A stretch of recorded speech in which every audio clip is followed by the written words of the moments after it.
Hello, welcome to Revelator Al. Sorry about the delayed start there. Had to work out a few last minute details in the background, but today it's a radio podcast thing, and we'll be talking about, well, the latest motorcycle news, biking news, and what's happened over the weekend and all that kind of stuff. I'll give you a quick channel update as well.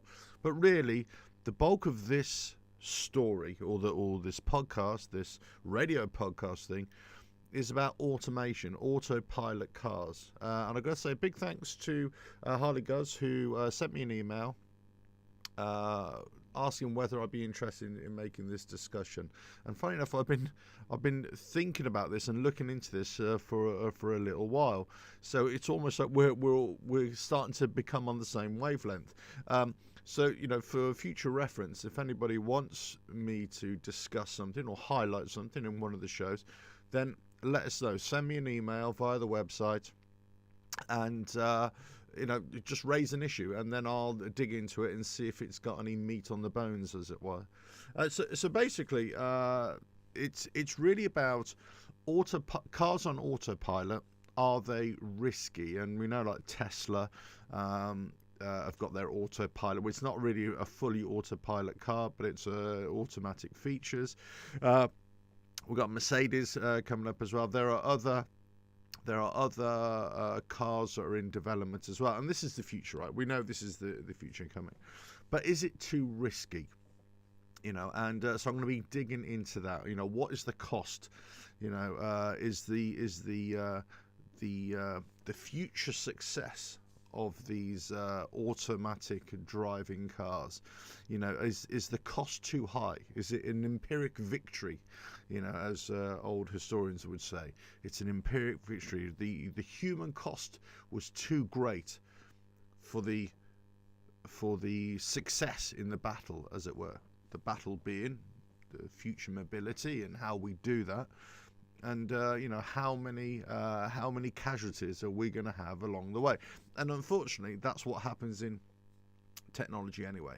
As future development and future safety is kind of on the basis of things that have gone wrong as well. And this happens in aviation, in all modes of transport, trains, in shipping, whatever, but in technology in general. In order for us to learn or to make improvements, a lot of the time, those improvements come off the back of something that's gone wrong. Now, sometimes these things that have gone wrong have catastrophic effects, let's say the loss of life, loss of property, loss of business, so on and so forth. But sometimes it's just something that's gone wrong. It's blown a resistor or a chip, and you think, well, why did it blow the chip? Okay, it's because of this other component here. We'll change this other component out, and there we go. We fix a problem that we didn't realize was there in the first place. So this is, we're going to sort of dig into that a little bit later on. But first of all, I'm going to be talking about what's gone on in the latest motorcycle news. Let's get into it.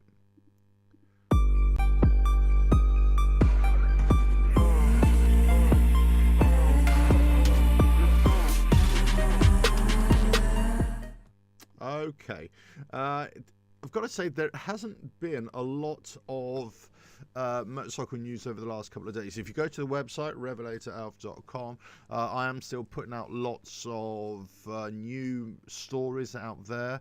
There's been quite a few over the weekend, but sort of minor stories, nothing of too much note. But as I say, I'll bring you some brand new ones here that's just popped up in the last sort of 24 hours. Here, if I just bring this, I'm going to run through these really, really quickly for you because I really want to get onto the main story. Right down here, they've got this Premier new motorcycle touring motorcycle helmet. Arrives in 2023, and it's released by Premier Helmets. The Evoluzione, available for $259.95. Look, I don't really like promoting helmets, the ones that I haven't tried myself, that I can't say, hey, that's a great helmet. The only reason I'm showing you this because I like the graphics on this one here, this particular one. And I'm usually the kind of guy who rides with a black helmet. It's got to be a black helmet, and if it's matte black, that's even better. So I saw that. I thought, okay. I'm not too sure about the graphics down here, where it says Premier. Then I saw this one. I thought, oh, hello, that's quite nice. So there we go. So I mean, it looks quite good, but it's supposed to be a touring helmet. It's got EC 22.06 certification as well as ACU Gold approval. I think what's ACU Gold? Is that the racing application? I'm not sure, but I don't know what the ECE 2206 is. Anyway, so that's that one. The next story here. Nice to see Moto Guzzi still trying to pump out the bikes as well. They've got. Lots of things been talking about Moto Guzzi in terms of their Mondial bike as well, so be interested to see how that develops. Gas. I've written a story on this, but basically KTM and Husqvarna have given all their customers or future customers lifetime breakdown cover on their bikes. Gas being part of the coming under the same umbrella company of a Premier. Or Perrier, whatever it is, from Switzerland, I believe they are. Anyway, so they've also given this as well. So basically, what it is that if you've got a motorcycle that you have serviced with a KTM, Husqvarna, or Gas authorized dealer, then you get free roadside assistance, breakdown cover, the usual kind of thing. And it says for life, and they're calling it a lifetime mobility service. And basically, but you have to have your bike serviced every year. But the thing is, it really depends on the model of bike, and it depends. So basically, it cuts off after 8 years. That's it. 8 years is the limit. Certainly for Husqvarna and KTM, 8 years, and it really depends. It could be 60,000. Was it kilometers or miles? Let me just see if it says in here. And these are on street bikes, I believe, as well. I can't remember what it says. I actually wrote the piece as well. Yeah, 80,000 kilometers. There we go. 60,000 kilometers. It really depends on the bike, but 8 years is the limit. Interestingly, what they were saying is that this from the press release from KTM and both Husqvarna, in that it's you don't have to be the person buying the new bike. In other words, you can get a used bike, you can take it into a dealership, and they will give you a free 1 year roadside assistance. But I suppose that there's one word of warning here. This isn't groundbreaking news, okay? This isn't groundbreaking because, well, it might be kind of groundbreaking in the motorcycle world, but actually I've got this on my truck. I've had this for the last few years now on my truck. You take it in for a service, and they give you 12 months breakdown cover for free, right? It's all part of it.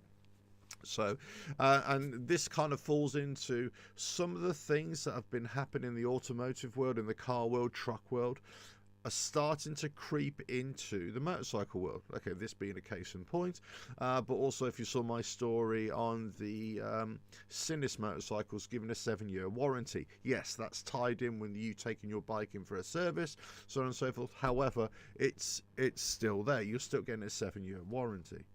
So, interesting stuff, interesting developments there. Okay, here from Motorcycle News. There isn't a lot of global news, I should say, in terms of this. Here's one from the UK. Basically, it kind of cut. The reason why I picked up this story, because it kind of falls into line what I'm going to be talking about with, road accidents, crashes, motorcycles. But they're talking about in an area of the UK, Norfolk, they want to roll out roadside eye testing, which is quite a good idea, I suppose. A bit of a pain, I suppose, but it's you have your eye test, and it's a very basic eye test. When you go for your license, you have to read a number plate, a registration plate at a certain distance. They might have increased it now as well. But basically, they're saying, no, we're going to see if you can, you need to be wearing glasses or stuff like that, which is okay. I think it's a bit of a gimmick myself. Here, they're talking about the next story here is about the National HGV Safety Campaign launched to raise awareness of blind spots. Obviously, HGVs, there has been lots of movement over the years in warning other road users of the blind spots of drivers, driving big HGVs, because they can't see. So, lorry drivers are a very easy target Guess what? Because I used to drive lorries back in the day, so I kind of have a lot of sympathy here. Lorry drivers, whilst there's always good drivers, there's always bad, and always good riders and always bad riders, right? They get a very bad press. But lots of people who've never driven lorries don't understand that there's a lot of blind spots, and that's where the skill comes from, you know. And it is a skill to be able to know, constantly aware of your surroundings. But if, let's say, if you're riding in a blind spot, and I've seen it time and time again, I still see it to this day, and it infuriates me, motorcyclists riding right up behind a lorry, very close. There is no way the lorry can see you. There's no way. So you've got to ride offside. You've got to ride offside so they can see you in the mirrors. And, you know, and when you do it, you'll notice that the lorries will pull her to the side a little bit, and they let you by. Well, certainly me, and certainly when I'm in traffic as well, and I'm filtering through. So anyway, so they're just trying to raise it up, and especially, you know, for motorcyclists, but cyclists as well, you know. So, and they come out with statistics here of accidents and all that sort of stuff. Here. Triumph, the next story. Triumph announces its 2023 UK dealer test ride tour. Triumph will host a 15-stop tour in the UK dealers to offer customers the chance to test ride its 2023 range, including the new Chrome collection. So, okay, look, this is just, you know, standard marketing. Again, this is nothing new for the motorcycle world. Lots of manufacturers doing this, but you know, it's good. I kind of wonder sometimes why they do this, in that they're going to their dealerships and they're taking a one set of test bikes to a dealership, and they're just going around so that you can test ride it. Well, why don't the dealerships have those test bikes there anyway? Because they can't afford it. That's the thing. They can't afford to have every single model as a test bike. So it'd be very interesting to see if they are taking every model that they have for the 2023, whether they're putting it on the back of a lorry, where they're taking it to a dealership, and then you can go and test ride any single model that you want. So it's a 15-stop tour. It's between 18th of March and 29th of July. Okay, the fleet includes, here we go, Triumph Street Triple range, as well as a Chrome collection. Further bikes available include the Speed Triple 1200, Trident 650, Speed Twin 900, Rocket 3R, as well as the Tiger range. Okay, so they've got a decent range, but it's not all the bikes, right? So it's not every single bike. So let's say if you wanted a Bonneville or a Bobber or something like that, you're not going to get it on this thing. But look, decent. As I say, this is nothing new. Other manufacturers do it. But usually, let's say for Harley Davidson, for example, they do it with one motorcycle. Usually they do one motorcycle. They take it around the dealerships now. It's kind of a new, well, I wouldn't say a new thing, but it's happened. I know Indian do it as well. They have done it, and other manufacturers have done it as well. So there we go. Okay, so the last story here in terms of the general biking news, that the Ducati 2023 Ducati Scrambler, it's gone into production. So this looks like a nice bike. I do like this, I've got to say. But anyway, so I think you can pre-order these or get these as well. So it's all looking good. Yeah, so it's gone into production, and I'm sure that they'll be arriving in dealerships, or well, you can pre-order them now, I'm sure, and away you go. Right, okay. Let's get on to the main story, shall we? Let me just close all this down here. Close this down, down. Make some space. Okay, so the main story is, well, it's all about automatic cars. It's all about automation. It's all about, whoop, wrong one. There we go. It's all about whether cars on autopilot for the future, whether they are safe. Now, let's say I got an email from one of the viewers, Hardy Guys, who asked me to talk about it or look into it, and basically he'd watched a video from Fortnite. So I watched the video from Fortnite. I had seen it before, but I needed to watch it again. and you can go watch. You go on Fortnite's channel. He's got what a couple of million subscribers. I don't know. You know, obviously, if you've seen Fortnite stuff, it's very sort of scientific and very probing. So I kind of like that approach anyway. And he's very popular for a good reason. He's got a great channel, right? And you know, he doesn't. He's not like me who just pumps out loads and loads of videos or content. You know, it's just like one a month type thing, one every few weeks, right? And he's coming for some criticism, of course he has over the years, but just like anybody, God, who hasn't come in for criticism, right? But anyway, so he produced this video, talked about there were two incidents last year in July of two motorcyclists being killed by Tesla cars. I'll say this Tesla cars because it's an interesting point. That were being driven on autopilot, and they were at night, I believe, and essentially the AI on the cars could not differentiate between the motorcycles and the other environmental factors, right? So it couldn't differentiate it. Now he was making some supposition whether it's because they're cruiser motorcycles, maybe they had the tail lights a little bit low, or any kind of motorcycle because the lights are quite small and close together, so that it may resemble a car at a long distance away, so it can't really get in those factors. And he's talked about Tesla and talked about, the way they've changed their sort of programs, changed the technology. They're just relying on the visual cues and all this sort of stuff. Okay, so he made a good point, and it's a well-produced video. The problem is that there is a flaw in the video. This is not to dig out him at all. This is not to discuss this, but the flaw is that it's only talking about two incidents, and it's only talking about, well, I suppose it didn't really say it was, but it wasn't on about a global perspective. It's purely about those two incidents and why they could have happened and everything. So I wanted to dig a little bit deeper, and I've been looking into this for a while, actually. As I say, so this is where the Harley, I got the email and I was thinking, oh, okay, well, it's interesting because I've been thinking about this as well.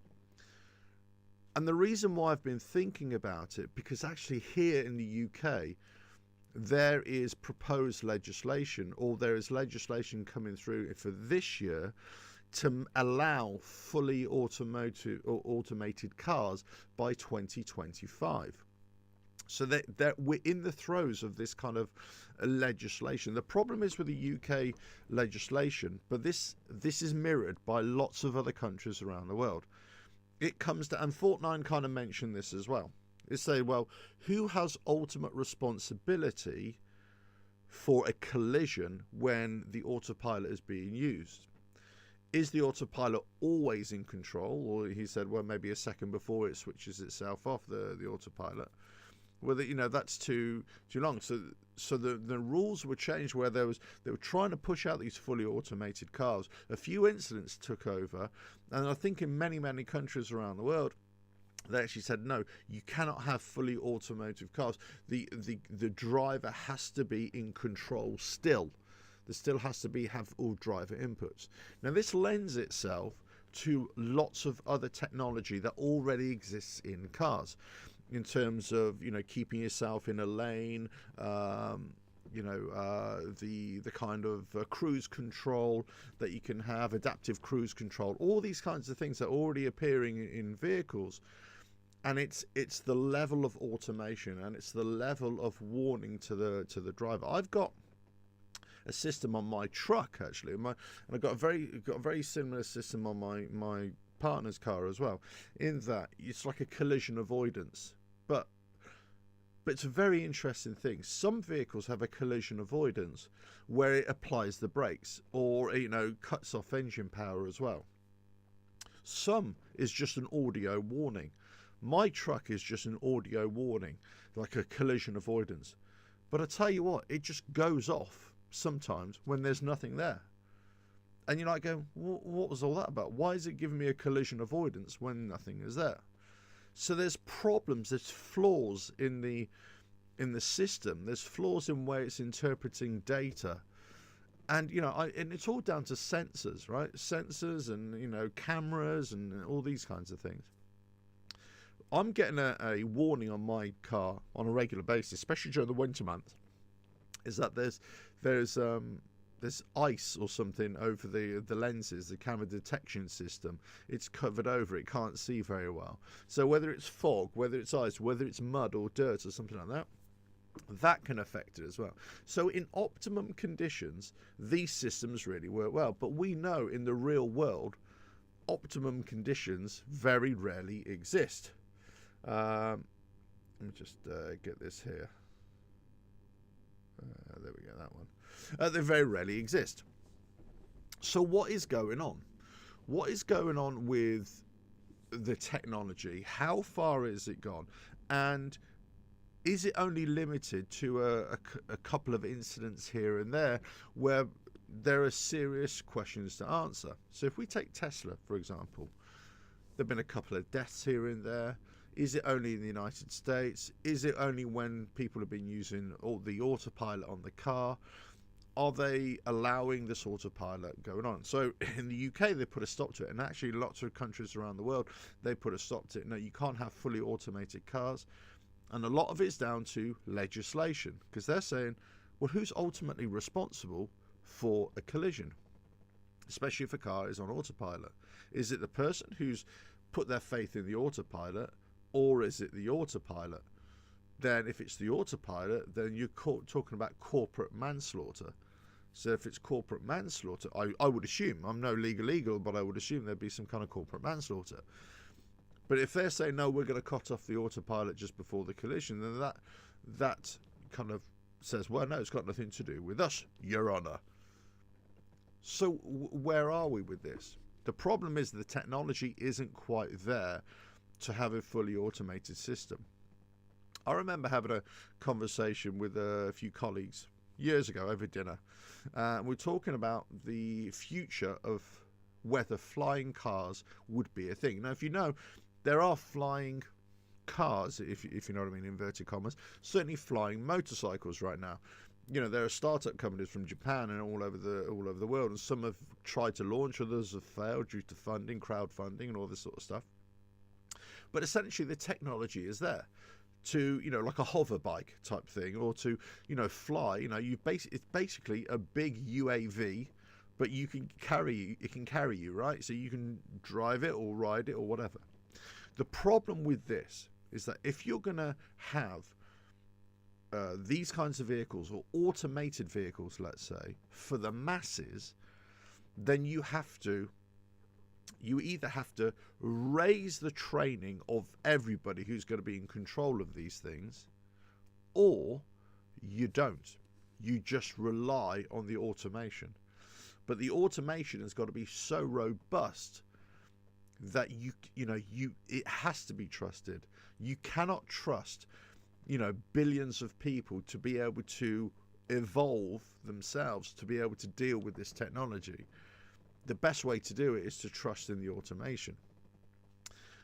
But here's the big but. If we're talking about the automation of flying vehicles, that's actually a lot easier to do and easier to have faith in than the trust of automation in road-based vehicles or land-based vehicles. And it's a very simple reason why. It's to do with traffic density. In the air, you have a flying vehicle, let's say, or anything that is flying, right? And all it has to consider is weather, adverse weather that could affect the structure and integrity of the aircraft or the flight of the aircraft. And usually it's to do with icing. It's to do with high winds like turbulence and thunderstorms and lightning, that kind of thing. So weather, general weather, adverse weather. Other flying objects, planes, that kind of thing. UFOs, if you believe all that. But when we say other flying objects, well, it could be an animal base, birds, that kind of thing. So anything that's in the air that's flying that you can contact with. So, but it's so far, the airspace is so big. Whilst mid-air collisions do exist, it's a lot less frequently. That's what they say. air travel is the safest form of travel, because the likelihood of having a mid-air collision is so remote. Therefore, you can have automation that controls an aircraft, and then you can sense all the other aircraft by, having input feeds, let's say radar, or, we have traffic collision avoidance systems and all this kind of stuff, right? So you can see where other aircraft are. Aircraft send out signals through transponders, what we call there. So it gives a point in space. So we can collect that data as well, or aircraft can collect that data to have an overview of every other aircraft out there. So you can fly an aircraft automatically, and you can do this. You can take it off, you can climb up to cruise, you can fly, you can descend, you can land from one country to another, and pretty much you could do this on full autopilot. In certain aircraft can do this, or most aircraft, and basically it's just going to get more and more automated, right? The pilots are there really, yes, they're there to fly the aircraft, but they're actually there as managers, flight managers. They're there in case something goes wrong, but that's essentially what it is. When you're talking about ground-based mobility and ground-based automation of vehicles, then all of a sudden you've got a major problem. Because you've got so many other factors. First of all, traffic density. Obviously, environmental factors. You've got road factors. The actual stability of the road. So on and so forth. Then you've got vehicles that are not even on the same level of automation as yourself. But then you've also got people in general who are not even in vehicles. So that you can't detect whether a person is there. Then you've got the different types of vehicles that may have difficulty in being able to identify as well. So they've got different characteristics. Now this happens in aviation as well. That there's a difference between flying machines. So therefore, there's a difference in perception, difference in approach, and this is where the knowledge comes and how to operate around other types of machines. So I suppose this could be built into automation of cars as well, or trucks or whatever, to say, okay, we are going to be coming up against a group of cyclists, we're coming up against a motorcyclist, a car, whatever. So we have to be able to automate this and build this into the automation.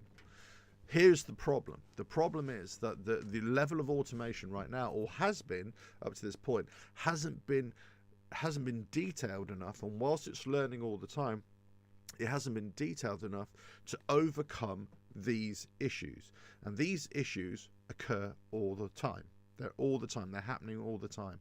And they're evolving, they're building. And so this happens all the time. There is a problem with being able to cover all the ground.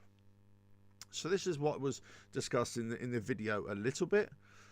But actually, if you expand upon this, it's actually not. It's not just the failure of the system, as in we're talking about Tesla here. It's not just a failure of the system, but it's also a failure of the infrastructure to allow that system to thrive. And it's also a problem of legislation. We're just not there yet. That's the problem. We're just not there yet in terms of that you can 500%, 1,000,000% trust in that automation. We can't do it in aviation. That you cannot trust automation 100%. That's why you still have a person there. Now, you can accept an automation when you don't have the risk to life. And that's where you have UAVs, right? You can control them remotely. You can put them on an autopilot thing. But if you lose the UAV, you lose the UAV. As long as it doesn't crash and kill somebody on the ground, you've kind of lost $1 million or pounds, shekels. But essentially, it's so there isn't. Well, okay, let's park that one a little bit, because I suppose it depends what you're talking about UAVs and what they're being used for, and whether you're delivering a predator type striker, to some people, you're gonna in the kind of act of war type thing, right? So let's part that. But essentially, what I'm talking about in terms of if you're not using it for warfare, then essentially you're not risking your your life or any personnel on your side. You're just risking the investment in that bit of machinery. So anything that involves humans, all of a sudden the level of automation has to be so extreme that there's no debate. You're going to achieve this level of automation and trust in aviation automation, or in things like shipping, or in things like trains, but less so in trains, more so in shipping because of the lack of traffic density.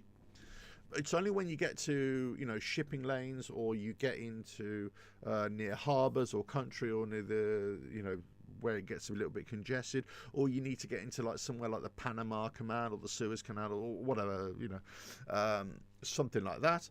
That's where you're going to get that congestion. That's where you may need to take off. You have to have a pilot input or a ship's captain input type thing. But essentially, you can have automation that controls that.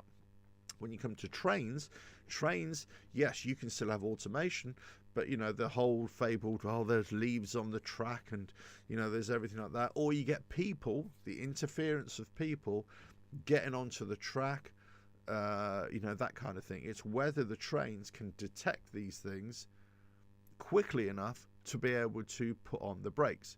And the truth is, no, they can't.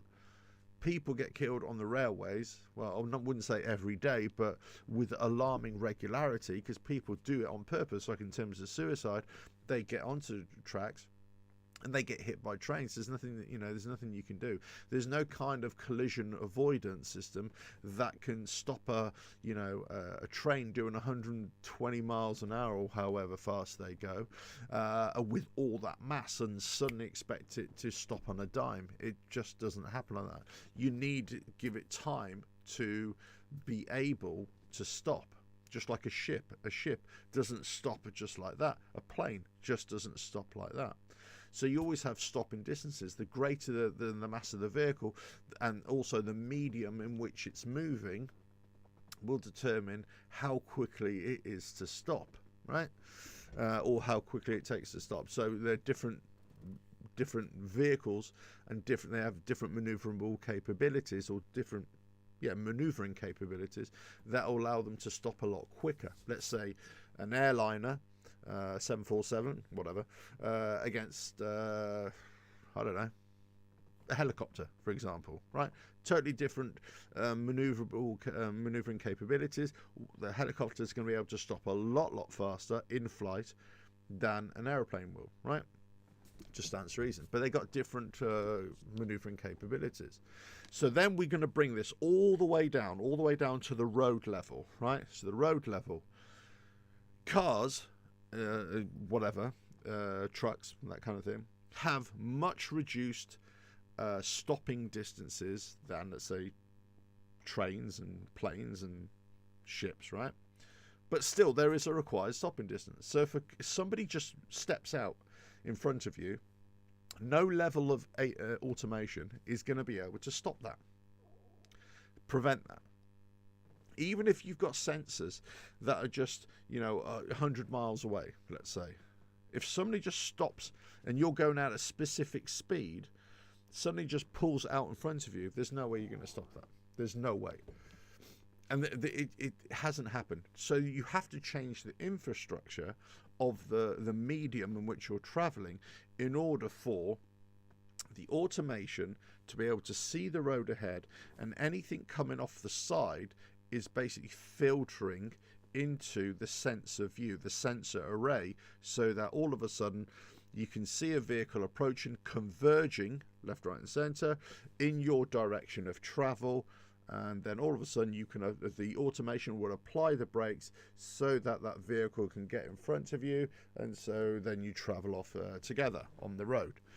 If you've ever seen the film I, Robot, right, that was kind of one of the best representations of future automation of the way they use the cars. Okay, yeah, and they took the cars off autopilot, and they said don't take the cars off autopilot, because and okay, watch a film, you'll know what I mean. But basically this is just the way that, and there's a couple of other films, The one with Tom Cruise, I can't remember. But basically, the level of automation allows the cars just to filter in, and trucks and everything. They just filter in.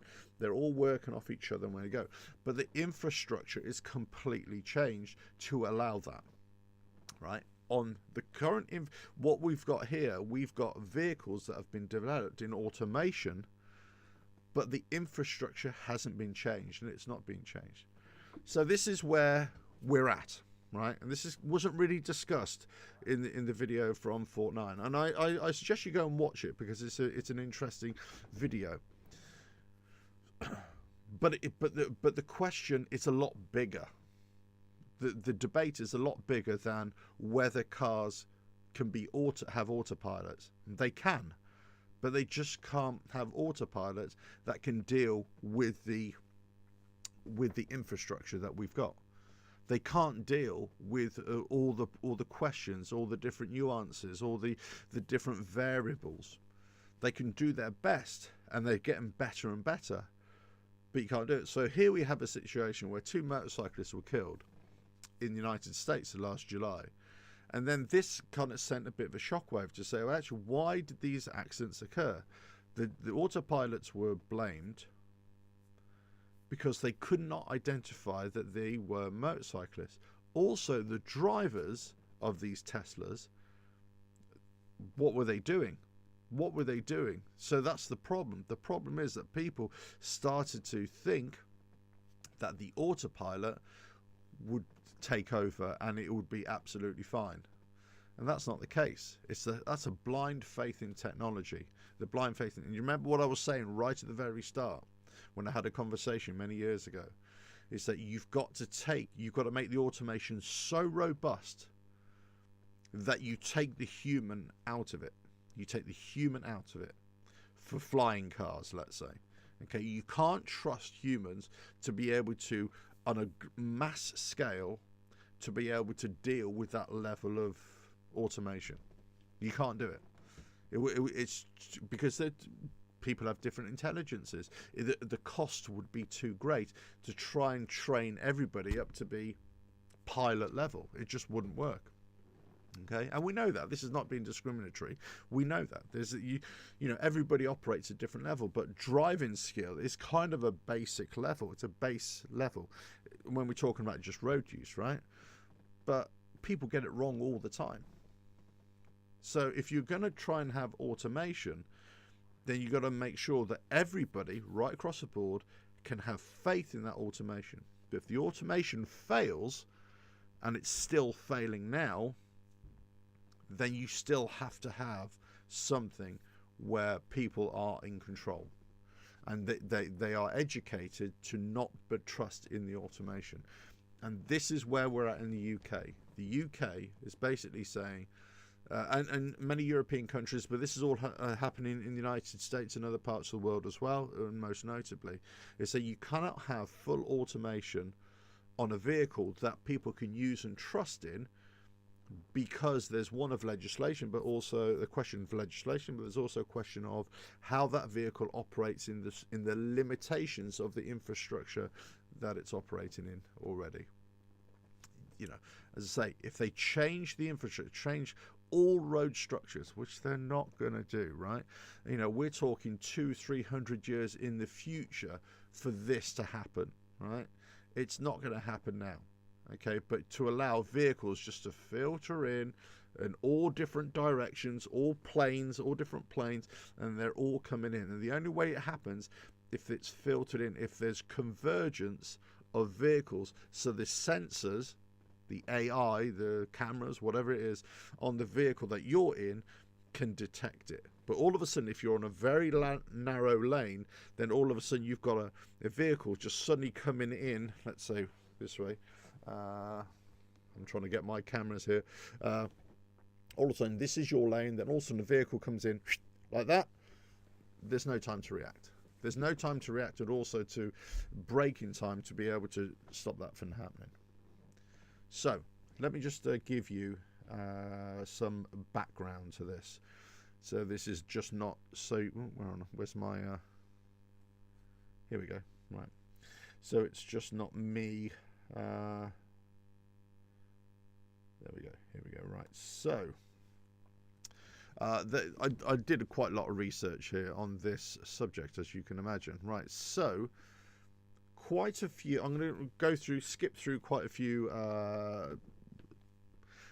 articles here, because I basically asked the question: are Tesla cars with autopilot legal in the UK today? And then I asked in 2023. Now, basically, over the last few years, there's been, yes, they are legal. Yes, they are legal. And then it started to change with new situations, new instances where there were crashes involved, right? And they're basically saying that once it was legal, then there were questions. Then it was like, no, it's a question of legality. Then it's a question of trust, so on and so forth. So one of the questions here was this one here. It said, is it legal to have autopilots and Teslas? And they're saying, you know, but not only is it legal to use Tesla's autopilot in the UK, but the country has also made significant strides towards ALKS, auto line, whatever it is. I'll read that up in a minute. Technology in general, with the legislation of level 3 vehicles by the end of 2021. That was the thinking then. That's not the thinking now, right?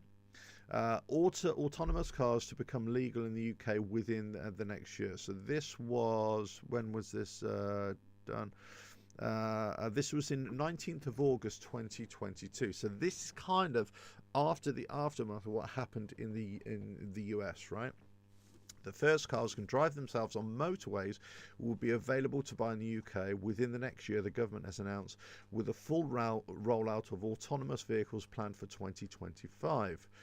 So these cars would be more advanced than a Tesla in autopilot mode, which still requires driver inputs and hands to remain on the steering wheel. So that's basically where we're at. We went from a situation where, yeah, they were saying, yeah, autopilot cars, that's fine. And then they suddenly realised, hold on, there's a problem here. The driver has to have his hands on the steering wheel, even in autopilot mode with a Tesla. Now they're saying, actually, legislation is going to be changed in 2023, but 2025 a full allowing of autopilot vehicles, but these vehicles have got to be a lot more advanced. They've got to be a lot more advanced, and this is where this is not only in the UK, this happens around Europe, but also this happens all in other countries as well. However, the autopilot mode or the autonomous mode will only be allowed on motorways here in the UK, not on any A roads or B roads. The reason why it will only be allowed on motorways is this, right?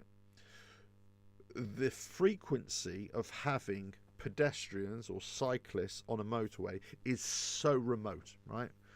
It happens every now and again, but it's very, very rare in terms of the grand scheme of things, because they're major roads, major highways, so you just have it. So all you've got to deal with is traffic going in one direction, right?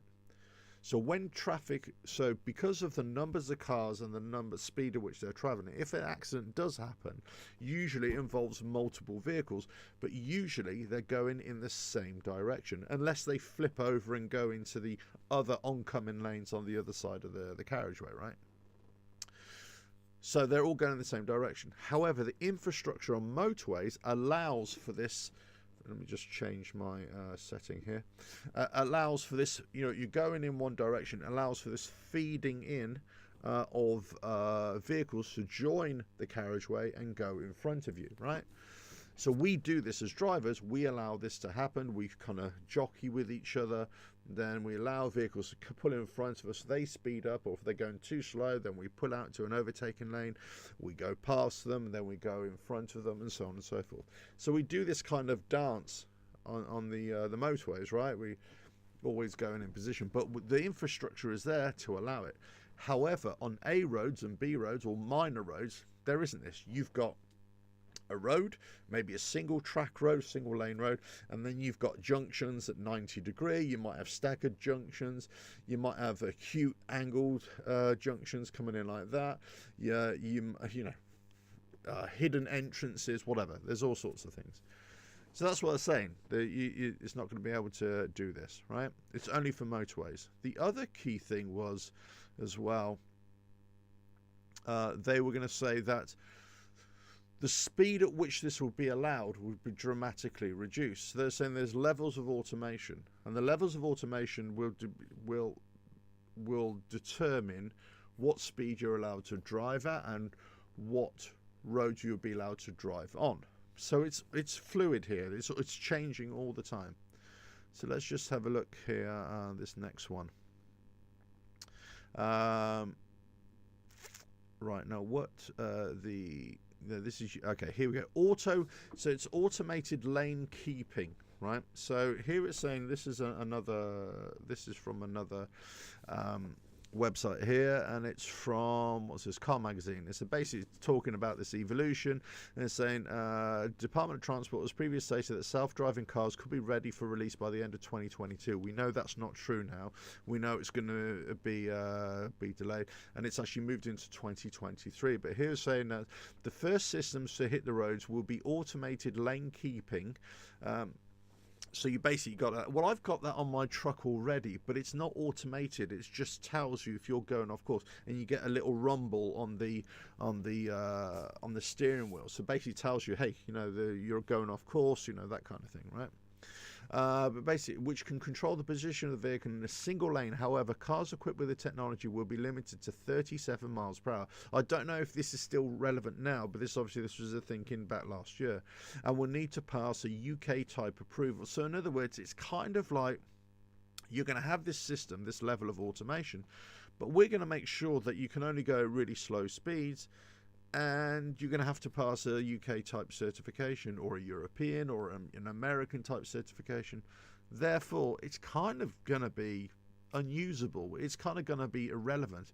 Why would you want to use this if you can only you're not going to be able to go on a motorway that you're doing 70 miles an hour at a maximum speed. Well, supposedly maximum speed, right? So where are you going to use it? Well, you can't really use it on the A roads and B roads. And if you are just using this lane system, then it won't work. Either it won't work above 37 miles an hour, or the vehicle will be limited to 37 miles an hour once you're using this system. Either way, it's limiting, right?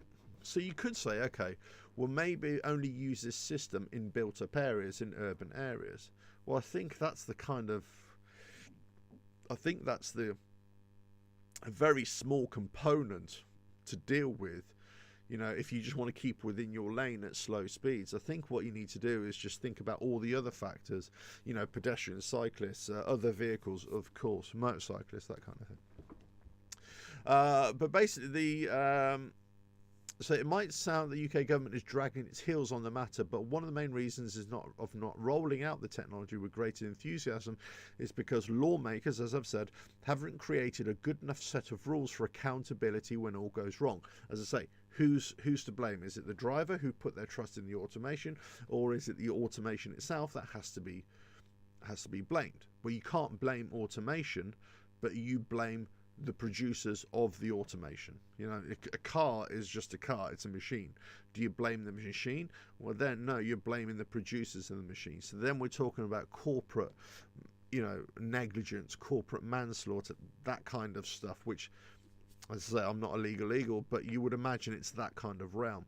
So then if a corporation is going to be held accountable for every death or every incident, then you're going to imagine it's going to be recall, and they're going to be out of business. So that's why they kind of say, hold on a minute, that vehicle is not going to be fully automated all the way up to and into the crash, the collision.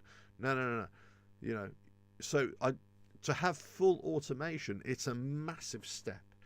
It's not only a massive step in terms of trust, technology, the infrastructure that has to be changed, but also it's a massive step in terms of thinking and the law. The law has to be changed as well, right? So basically that's that one, right? So here's another one here. Get rid of that. And here's another story here. Well, not the story, another article Again, it goes on about 2025, the full automation and everything like that, and it's the full self-driving capability. Is only a driver assistant. Tesla's name for the technology is potentially misleading. So full self-driving capability is only a driver assistant a driver assistance aid, and the driver must be alert and ready to take control of the car at all times. The technology is not yet capable of dealing with every scenario on the road layout you may encounter. The car brand has been involved in plenty of controversy in the past. Again, it goes on to different vehicles and a few incidents as well. So while Tesla is kind of leading the way here, in terms of autopilot, it's a misnomer. It shouldn't be autopilot, right? It should be, as I say, driver assistance. And there are different levels of driver assistance. Let's say you could have lane guidance, you could have collision warning guidance, all this sort of stuff, but it's not automation. When you start talking about automation, then you can have levels of automation. In aviation, we have different levels of automation. We have different levels and that build upon each other to give you a full autopilot, let's say. But there's lots of information coming in there on the different levels, and I won't go into that as well, but essentially that's what happens in aviation. With here, this is essentially what they're talking about. It's saying, well, actually, you can't have full automation because there is no full automation here. It's got to be driver assistance, let's say, but you can have different levels of driver assistance where it's almost reaching that automation, but it's not there. Even by 2025, even if we count the level of evolution that's going on in technology now, the speed at which things is evolving, the technology might be there in the vehicle in a couple of years' time, not only from Tesla, we're talking all vehicles, right? But actually, it still doesn't address the other questions of infrastructure, of all the other variables that come in at a curveball in order for you to be able to trust that car, that vehicle implicitly. Okay. In other words, do you close your eyes, get in the vehicle, close your eyes, fall asleep, the car drives you to your destination, and then you drive back again? Now, you got automated cars in different cities, let's say. You got that kind of thing, and they've been experimenting with this for the last couple of years, let's say little taxis and that kind of thing.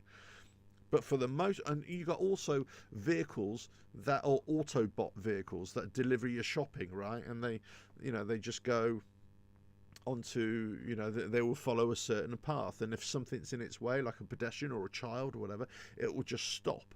Right, and it will just wait for the person to get out of the way, and it goes. But there are so many funny stories where somebody's been expecting their food or their shopping or whatever, and then the bot, the little robo bot, has been caught at a junction and it can't go anywhere because it can't figure out when it should go and when it shouldn't go. So it was just stopped there, and it's there for about hours and hours. They had to go and retrieve it. You think, well, what's going on? So there's lots of incidents where there's lots of technology out there. You've got self-driving cars, you've got Autobots, let's say, whatever you want to call them, that can deliver things. You've got UAVs that can deliver things. All this kind of level of automation, all these kind of different modes of transport. But you're not at there where you can do it on the open highway, or you're not doing it where you're doing it at speed beyond 10, 15 miles an hour, let's say. It isn't quite there. So once it's there, then it poses the big question of how much trust do you put into it. There's another story here as well. Okay, sorry, that was the wrong one. So what I wanted to do was talk about, okay, in the video, I talked about these two incidents of these motorcycles were killed. Then I thought, well, actually, how many other incidents are there? How many other incidents are happening, not only in motorcycles, but cyclists, other vehicles as well? And is it just a one-off, a two-off in this situation involving autopilots? Is it only happening in the United States? Is it happening elsewhere in the world?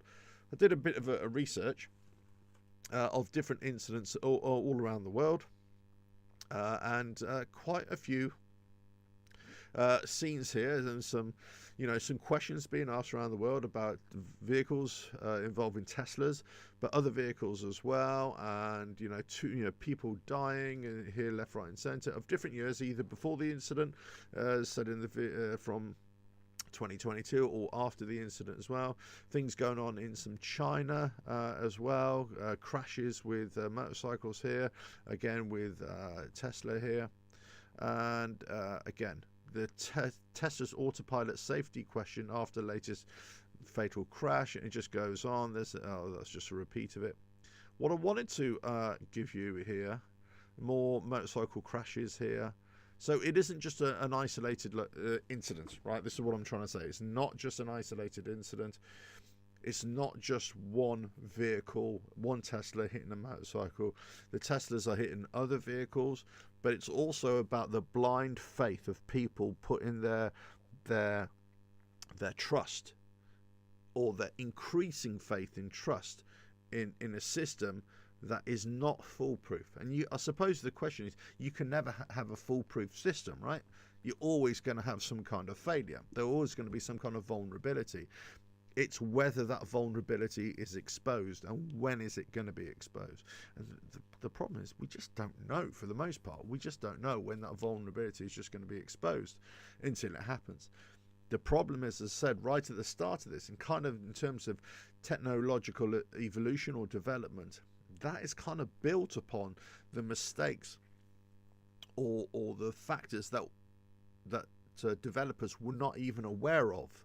And sometimes they involve crashes, and sometimes they involve injuries and fatalities, and that's how evolution or development occurs. They say, well, actually, we know why that happened after investigation, and then we're going to rectify that, and that's why they have vehicle recalls and all this sort of stuff. There's a problem. Okay, this could potentially cause X, Y, and Z factor. We're going to have a recall, change that component, and therefore we eliminate it. We eliminate that, but we're not eliminating all faults, right? We're not eliminating all vulnerabilities. So my next question was this, and I have to be able to find it, right? This is more crashes and everything. So my next question was this, and let me just put this. How many crashes, how many vehicles, how many people die as a result, or how many people have died as a result of Tesla crashes? And I came up against this this website here, which is a very, very simple website. So obviously people are talking about this, right? And some people have actually catalogued this. They've done their research. I was not aware of this, right? And this is called TeslaDeaths.com, quite a macabre system. But essentially, the tolls here so far, as of the 7th of March, which was today, isn't it? As of the 7th of March today, is 373 deaths total. Attributed to Autopilot, right?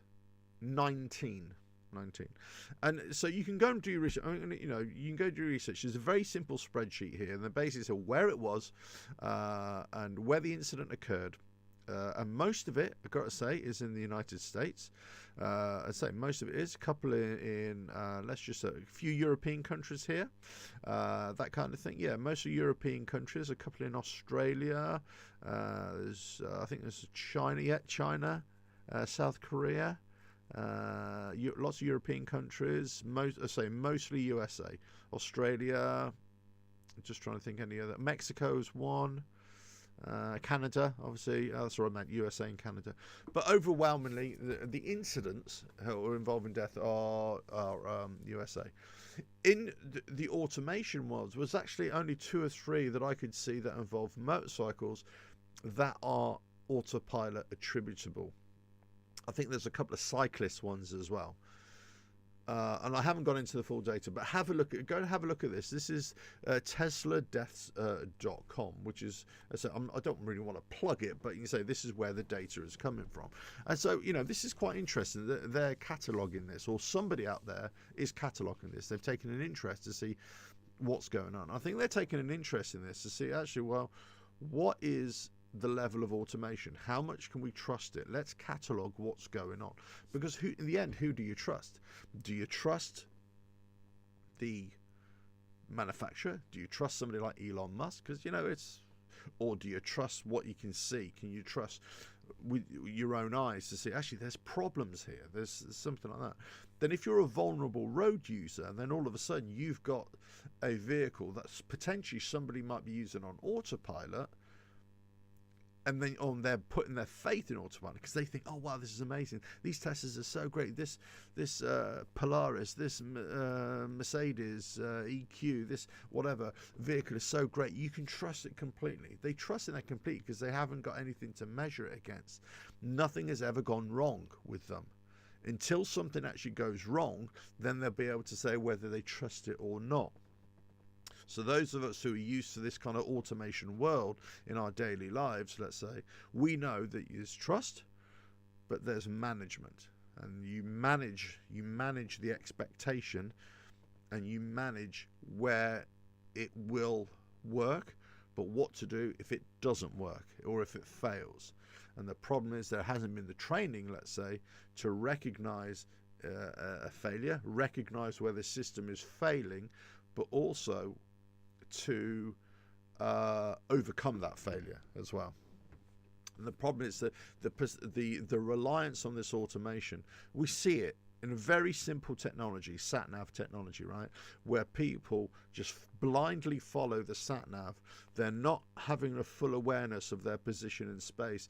They're not having a plan view of where they are, and they're being told to drive down an end road. And people drive into rivers, don't they? They drive into anything. Lorry drivers just drive down these crazy little side roads or whatever and get completely stuck. All this kind of stuff, right? It's happening because people just blindly follow, and they're not using their driving skills per se, or their driving decision making. They're just following this line on a map. Okay, we'll just follow this line on a map. Following a line on a map is absolutely fine if you're in the middle of nowhere and you've just got one big wide open track and you're not going to hit anything, right? But as soon as you start bringing it into lots of different other variables or whatever, all different options, okay, because what can happen as well, I found this as well, I used to go, obviously when I was more so when I was going off-road riding, I'd put a sat-nav layover on my phone or something like that, or Garmin or whatever, and you get to a point in a forest or in a trail, and there's lots of different options. So you think, oh, okay, I'll go on this trail because that's where the line is taking me, right? So you take on that, and then as the trails kind of diverge away from each other, and then you realize, oh, I should be on this trail, but I'm actually on this trail. And it really depends when you figure that out, or if you still got a signal on your GPS, whether actually this works, right? Whether you're on the right path. So there's lots of, it's the trust in automation that is the issue. But here, as I say, this website here has analyzed it. They've looked at it and they said, right, okay, well, we're just going to catalog it. Let me just have a look here. What is? There are websites. Yeah, and they've also, the interesting thing here, let me quickly show you, right on the far right of the, you probably won't be able to see it, because I've got my image here blocking it off, right. On the far right of it, you say the source material. So they've been quite clever here. They've got source material from a website which you can click on to read up on. I assume, let me just have a look, one thing. Let me just have a look, see what it says here. And click on one of the links.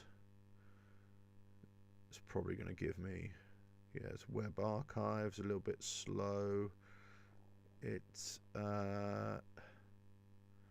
yeah, it takes you to a newspaper article. That's essentially what it do. It will take you to a different newspaper article where this has been logged. So therefore, it's quite clever and very simple, of course. But say 307 cases so far, 307 deaths, 19 attributed to autopilot. So it's, okay, so 19. Okay, now that was 19, because there are two columns here where it says autopilot claimed and autopilot verified. So I would imagine, let's say 1, 3, 4, 5, 7. 7, 8, 9, 11, 12, 13, 14, 15, 16, 17, 18, 19. Yes. Okay, so 19 deaths are verified by Autopilot. 41 are deaths that were claimed to be Autopilot, right? So there's difference. Yeah, so there we go. Yeah, there's some figures here. I mean, I haven't really dug into it a lot, but it's an interesting website. So I suppose this is this is what we've got to think about when we're talking about the Autopilot technology and what threat is it to the rest of the road using world, but certainly those are most vulnerable. That's us, motorcyclists, cyclists, pedestrians, right? If you're in another vehicle, you've got some kind of level of protection, but us who are not, then it's an issue. The problem is, and it's good, I don't often praise governments and legislators, so I got to say, but it's good that they are holding off on this. They're holding off and saying, okay, hold on a minute, whoa, let's just hold fire on this. Let's just think about this. And they're talking about legality, the framework of legality, but also they're talking about blame. Who's to blame, and what do we consider automation, and what are we going to allow? Because they've got to think about all the things that I've kind of been discussing, all the things that I've been talking about. Can you trust people to believe in the automation? Can you trust people to not have any kind of skill drain when they trust in automation and being able to deal with it, or being able to recognize a hazard that is developing and they're still trusting a system that is failing and they don't even realize that it's failing them? And you'll see lots of footage. I suppose with Teslas, this is the big thing because they're the biggest car manufacturer of electric vehicles, right? But you could say that you can see lots of footage where a car is going on a motorway or a highway and there's a vehicle broken down or crashed or something, and the Tesla just keeps on driving into it. It will drive into it, or it applies the brakes right at the last minute, or it could be that the driver suddenly realized, oh my god, whereas you're seeing the crashed vehicle 100 yards away or 500 yards away, and then the Tesla all of a sudden really slows down ahead of time, or it tries to move into a different direction. It doesn't do that, or it hasn't been doing that, I should say. It may be doing it now, but it hasn't been doing that. So this is the problem. The problem is there's lots of incidents where people have either died, vulnerable road users have died, but there's lots and lots of crashes. This is not crashes or incidents, this is deaths here, which I've talked about here. But actually, when you're talking about crashes involving cars, well, they happen all the time. People crashing their Teslas all the time, right? Or other cars, as well. But if we're talking about electric cars or automated cars, they're crashing them all the time. They just may not result in deaths, but they're probably crashing all the time. I suppose one of the key incident here, which they're probably not going to tell you that, but it's probably it's definitely stored in Tesla memory banks, let's say, because they'll have all the data. The feedback will just go straight from the car straight back to the Tesla themselves. How many accidents have occurred? Full stop. In fact, I tell you what, let me just do that. How many Teslas cars have crashed? Let's have a look. Okay, so this is just in the US. They're saying from July 2021 to October 2022, US Department of Transport reported 605 crashes involving vehicles equipped with advanced driver assistance systems, ADAS, aka Autopilot, and 474 were Teslas. So if we say let's say 474. Let's just say, up to date, we're talking, let's say 500, let's just say, be charitable. That's just for the US. Let's just say we double that in terms of the globe. I think it's probably more, but let's just say it's more. So you talk about 1,000 vehicles in a year and a half, 2 years. I mean, I don't know what that is in terms of how that relates to or compares to other manufacturers as well. I don't know. Do Teslas crash more?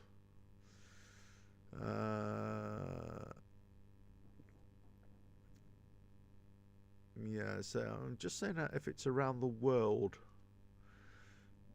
Yeah, and they're basically saying that the Teslas do crash because of the automation, because obviously many other cars don't have automation, right? Here it's saying 506 crashes from July 2021 to November 2022. Okay. Yeah, so... Yeah, it doesn't really say. I mean, let's just say, let's say 500-600, let's say over the year. I don't know, let's say 700, 1,000 for over the whole globe. So I don't know how that compares to other vehicles, but the manufacturers. But you would imagine it's quite a sizable one, right? You would imagine it's quite a sizable one. Anyway, let me just have a look here. Yeah, there we go. Right. What do you guys think? I mean, what do you guys think of this? What do you guys think of this? Are we ready for it? Are we ready for the auto? I suppose this is how I'm going to sign off on this live show, this radio podcast thing. Are we ready as a society, not only here in the UK, but in Europe, but everywhere around the world? Are we ready to accept fully automated cars? My contention is, and especially everything that I've talked about here, and all the examples that I've given you, and all the data, I suppose, and all the other things that I can compare to, I don't think we're there yet. I don't think we're anywhere near it. I think the technology will be there, coming on board, but it's not going to be without casualties. It's not going to be without problems. And the problem is, it's a two-pronged problem, if you know what I mean. The problem is, one, with the technology and how advanced that technology is in dealing with the infrastructure that we've got, but also it's us, it's people. It's how we deal with it, how we grow it as well. Yeah, Scoot. I know drunken grandfathers coming out of pubs knock you off your bike. Well, yeah, I mean, that's the same in everything as well. But I suppose in the future, you could say, well, if there's a fully robust autopilot system, there is no reason why you can't get into a vehicle completely out your mind. In fact, vehicles in the future may not even have steering wheels, may not have any controls at all. You just get into a pod-like system, and it delivers you, takes you to where you want to go. If you've watched what's it called? Not Waterworld. Westworld TV series, they kind of expanded on the theme of that, and they're using vehicles that, they just there's no drivers in there. They're just like pods that are driving people around, But there we go. Right, let us know what you think. As I say, it's an interesting debate. Thanks for Harley, guys, who sent this in to talk about it. So I had been thinking about it, or had been researching it as well. The Fortnite video does talk a lot about different things, but I suppose he made the video a few months ago, and the problem is, when you make a video, as we know, or as I know, it's static, isn't it? It's an opinion, or it's a piece at that time. But then obviously there are lots of other factors involved here. There are lots of other factors, as I say, with legislation, with infrastructure, with countries, different countries, how they're set up and everything, and the level of trust and training that we as human beings have, and all that sort of stuff. Kenny 90221 from Australia. Hello there. How are you? Thanks for joining. Right, anyway, look, guys, listen, all I can say is, what do you think? Let us know. Let us know. Have your thoughts. Let us know in the comments below, and see where we're at. But as I say, I think it's an interesting one. I think we're in that transition phase, and I think right now we're still in that phase where you're still gonna have too many casualties for you to put trust in any kind of system like this. Okay. Because if you think about it, if we relate this to aviation or shipping or rail, right? If we were having the numbers of crashes in shipping and rail and airlines through automation, guess what? They would ground the fleet. They wouldn't be flying. They wouldn't be on rails. They wouldn't be shipping. You know, it's the way it is. But there we go. Tegan, my safety at the mercy of corporate greed. There is a lot to be said for that.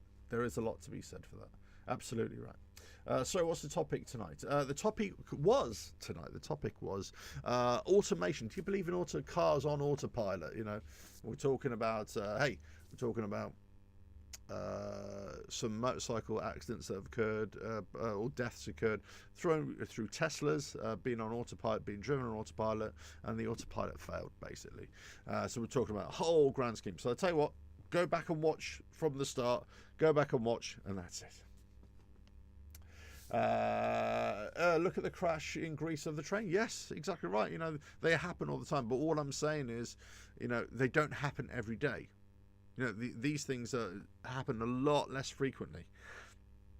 But car accidents happen all the time. And Tesla, to name one manufacturer, right? Tesla with their autopilot automated vehicles, or they're trying to develop more and more high-tech automated vehicles, they're still having a lot more accidents. Okay, so that's why.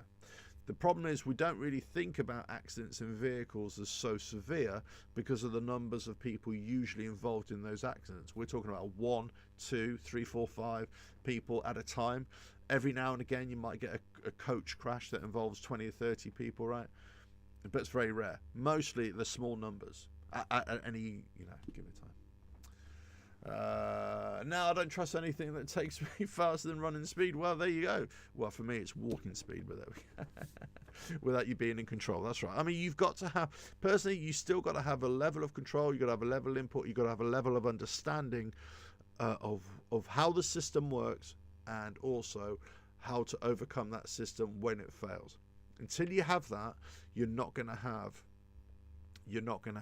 a fully automated system that you can trust in. The only time you can have a fully automated system you can trust in is when it's so advanced that it's ironed out all the variables. There's no way. And the infrastructure and everything I've talked about in this live show, everything's been ironed out, sorted out. So therefore, it takes you out of the equation. It takes the human being out of the question. Anyway, listen, guys. All I can say is it's been emotional. It's been emotional as there you go, as always. But I'll see you on another video. Go watch this right from the very start, as you would. But I'll see you on another live stream coming very, very soon. Got some videos coming out this week. Got some shorts coming out on the YouTube channel as well, and also on TikTok and whatever. Where's the other ones? There we go. This one. There we go. All the socials there. There's all the shorts going on YouTube, TikTok. I've got videos going down on Patreon right now as well. Instagram, tweets galore, all this sort of stuff. It's all going out there. But my live shows are still going out on Twitch and YouTube as well. That's all I'm doing those. And then obviously the shorts are still going out on the YouTube channel.